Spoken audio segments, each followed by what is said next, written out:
咁多位老友記，仲有各位關心自己荷包嘅朋友，大家最緊張嘅2026年財政預算案終於塵埃落定啦！呢排街頭巷尾、茶餐廳茶位，個個都喺度議論紛紛。究竟財政司司長今年係大抽水收集福利，定係會好似往年咁開倉派糖、驚喜加碼呢？特別係大家最關心嘅長生津長者生活津貼，仲有生果金、綜援、傷殘津貼，今年到底有冇雙糧收？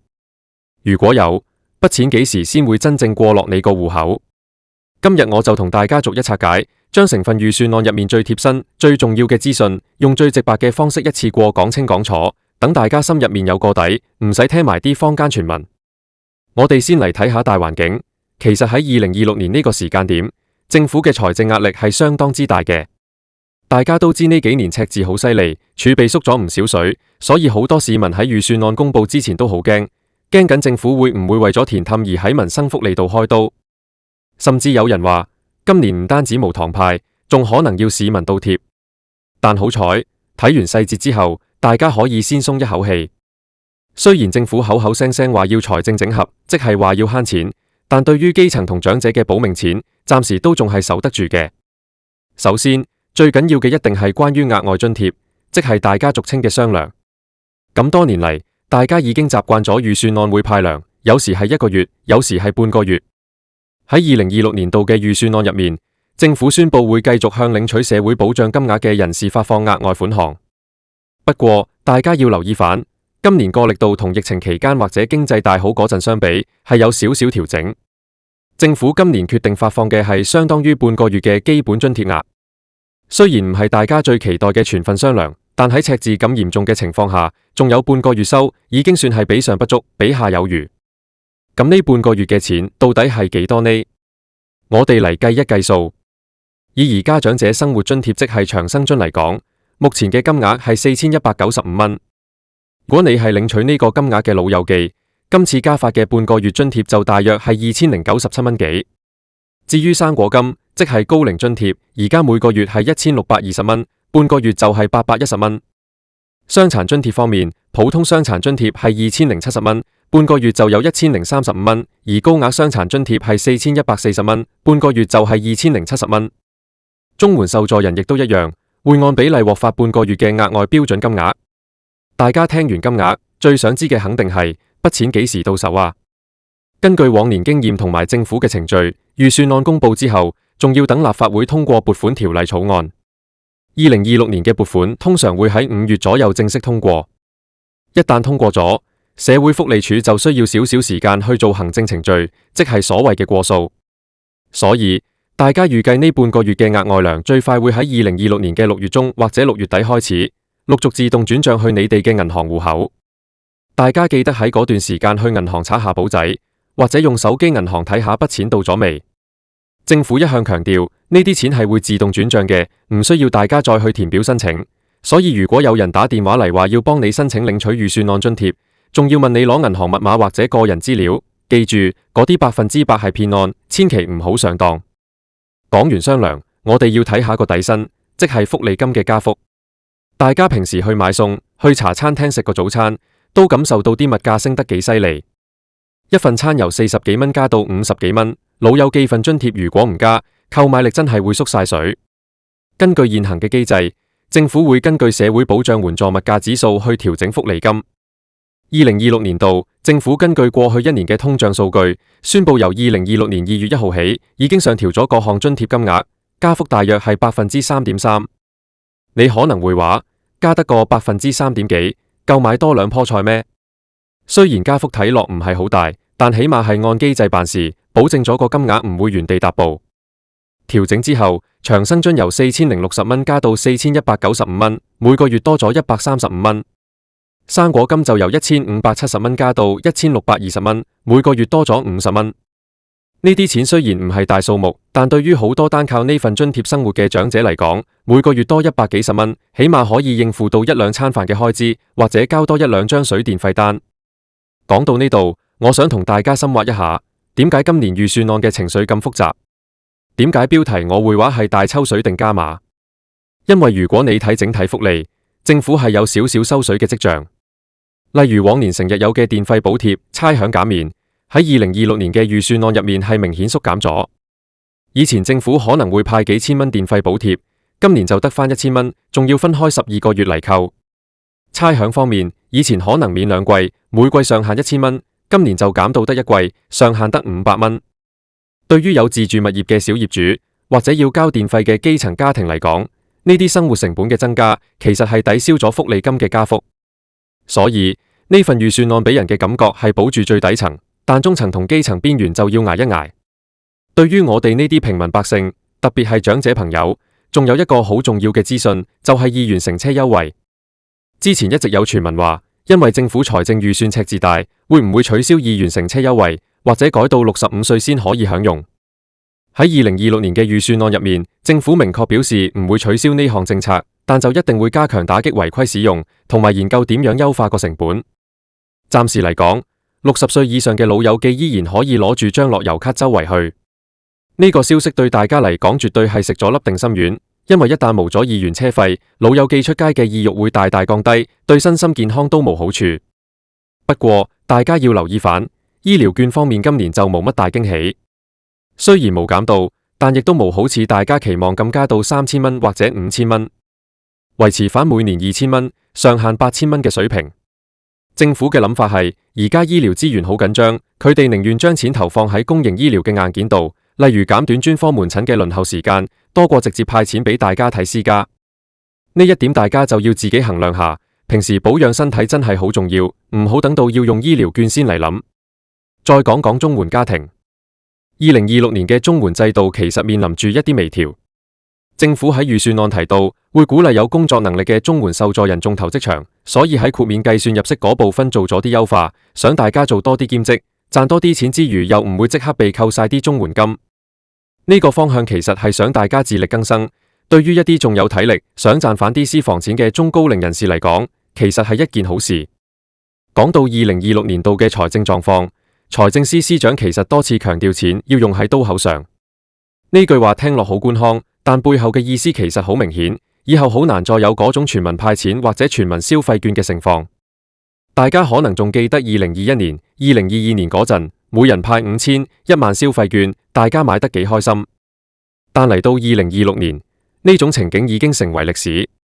今年預算案隻字不提消費券，就係話俾大家聽，政府要開始守財啦。對於長者生活津貼嘅領取者，大家仲要留意一件事，就係資產限額嘅調整。如果你嘅資產因為收咗幾期津貼，或者仔女俾咗啲零用錢而突然過界，一定要小心。2026年度嘅資產限額亦都有隨着通脹輕微放寬咗少少。單身人士嘅限額大約去到39萬幾，夫婦就去到接近60萬。大家平時要自己掃住啲錢，唔好因為多咗幾千蚊存款而搞到要停止領取津貼，咁樣就因小失大啦。另外，我仲想提一班夾心階層嘅長者，如果你係住喺私人樓，但又冇乜收入，淨係靠生果金過日子嘅，2026年其實會比較吃力，因為管理費、地稅、差餉呢啲開支喺通脹下全部都升，政府今年嘅補貼縮咗，你哋嘅負擔就會大咗。建議呢類老友記可以留意下政府一啲專門為長者而設嘅維修補貼或者家居安全改裝資助，呢啲唔係直接派錢，但可以幫你慳返一筆裝修或者維修嘅開支。講返北新娘嘅到手日期，我再同大家重溫一次個時間線，大家可以喺月曆度圈低佢。2月底公布預算案，3月到4月係立法會各個委員會審議嘅時間。呢段時間，議員會幫大家爭取，睇下可唔可以將個半個月變返做1個月，雖然機會唔大，但呢個係必經程序。到咗5月中，如果一切順利，撥款條例草案會3讀通過。通過之後，行政會議就會簽署，跟住社會福利署嘅電腦系統就會開始運作。所以6月係一個關鍵月份。如果你到咗7月頭都仲未見到銀行戶口多咗嗰半個月錢，你就真係要打電話去社署問下係咪有資料填錯咗，或者個戶口有冇問題。講到呢度，大家可能會問，點解政府要咁慳？其實2026年嘅香港正處於一個轉型期，政府要將大量資金投入喺北部都會區同埋一啲創科項目度，佢哋認為呢啲先係香港嘅未來，可以賺更多錢返嚟。但對於我哋星斗市民嚟講，未來係好遠嘅事，眼下嘅餐打麵加咗價，租金升咗先係最痛。所以今次預算案嘅評價係兩極化嘅，有人話司長好務實，守住咗財政紀律，亦有人話佢冷血，喺經濟復甦未如理想嘅時候就減少派糖。我個人睇法係，大家要學識理財自保。既然政府派嘅糖少咗，我哋就要更精打細算。例如，利用好2元乘車優惠去遠啲嘅街市買平餸，或者多啲參加社區中心提供嘅免費活動。至於長生津同埋綜援嘅額外糧，大家最好當係意外之財，用嚟應付一啲突發嘅開支，例如睇牙醫、換老花鏡，或者買返啲補品補下身，唔好一攞到就用晒喺日常消費度。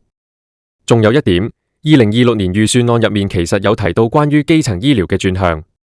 政府會投放更多資源喺地區康健中心。我建議咁多位老友記，無論你有冇拎津貼，都要去登記做會員，因為嗰度有免費嘅身體檢查、血壓量度，仲有物理治療師教你做運動。呢啲服務如果你去私家做，分分鐘要幾千蚊。喺預算案派錢派得少嘅年代，我哋就要學識攞福利，唔係淨係睇錢，係要睇服務。呢啲政府資助嘅醫療服務，其實都係大家交稅換返嚟嘅，唔用就真係嘥咗。大家亦都要留意，雖然預算案無再派消費券，但一啲電子支付平台，好似八達通、PayMe 或者 Alipay， 佢哋為咗搶生意，往往會喺預算案公布後嘅幾個月，自己推出一啲折扣優惠。大家去超市買嘢或者去食飯嗰陣，記得望下門口有冇貼啲優惠券。既然政府唔俾，我哋就去商場、去平台嗰度攞。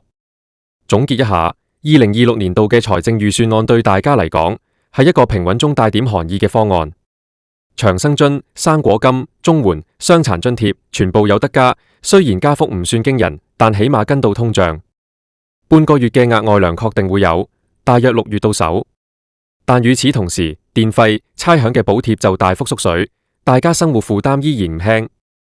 我想提醒大家，2026年之後，香港嘅福利政策可能會變得更加精準，即係話佢唔會再好似以前咁灑鹽花式人人有份，而係會更針對一啲最貧窮、最有需要嘅長者。如果你係屬於嗰類資產剛好過界，或者收入啱啱好唔合資格嘅邊緣人士，未來幾年可能要更加努力去規劃自己嘅退休生活，因為政府嘅安全網正喺度慢慢收窄，確保資源係俾到最需要嘅人。大家聽完今日嘅分析，如果覺得有幫助，記得將呢啲資訊分享俾身邊嘅老友記，特別係嗰啲唔識上網、唔睇新聞嘅老人家，佢哋可能仲等緊政府派消費券，或者仲擔心緊生果金會唔會停派。你哋話俾佢哋聽，唔使驚，錢係有得加嘅，6月仲有半個月糧收，記得去刷簿仔。喺2026年呢個變幻莫測嘅年代，我哋每個人都要做一個聰明嘅消費者，更要做一個聰明嘅福利領取者。明白政策嘅轉變，先可以喺唔穩定嘅環境入面揾到自己嘅生存之道。政府份預算案可能冇辦法令每個人都發大財，但起碼我哋要確保自己嗰份應得嘅利益，一分一毫都唔好漏咗。講咗咁耐，唔知大家對今年呢份半個月糧嘅安排滿唔滿意呢？定係你覺得政府應該減啲其他開支，將啲錢用嚟補貼返大家嘅電費同差餉？其實每個人嘅處境都唔同，最緊要係大家能夠互相扶持，度過呢段經濟轉型期。關於預算案入面其他更細碎嘅項目，例如咩租金扣稅額、咩薪俸稅寬減，雖然對領取福利金嘅老友記未必有直接關係，但如果你仲有仔女喺度打緊工、供緊樓，記得叫佢哋都去睇清楚。今年嘅薪俸稅寬減上限係3000蚊，比舊年嘅6000蚊又係少咗一半。所以成份預算案嘅主調就係政府要慳錢，大家要靠自己。最後，我想同大家講，錢固然重要，但健康先係最大嘅財富。政府雖然喺錢袋度縮咗水，但只要2元乘車優惠仲喺度，只要醫療券仲喺度，大家就要多啲出去行下，同朋友飲下茶，保持心境開朗。呢份預算案嘅資訊，我已經幫大家整合得清清楚楚。如果你仲有任何關於過數日期、加幅金額嘅疑問，或者你想知更多關於點樣申請特定補助嘅細節，記得留言話我知，我會盡力幫大家解答。大家記得6月係一個重要嘅月份，6月，重要嘅嘢要講3次。到時收到筆錢，唔好唔記得請自己食餐好嘅，或者買份小禮物俾孫仔孫女，開心下都好嘛。好啦，今日關於2026年度預算案嘅深度拆解就講到呢度。